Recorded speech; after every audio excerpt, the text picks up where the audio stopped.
Абай атамыздың қыш өлеңі. Шөлбіт, тұшы суық, қатайды аспан. Күз келіп, күн тұман, жерді басқан. Білмеймін, тойға мұңға, тұңға мұңға. Жүкі ойна бие қашқан, тай жалашқан. Шашы шүп, бесесек жоқ болғандай. Жастау көрмес, жүгімес, бала шулай.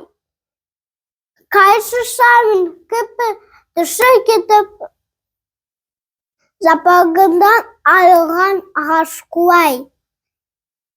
Білу мама сашыны сау иін, салауатты татытты жытық кейін. Инесіне еттік шуда жібін. Жас қатында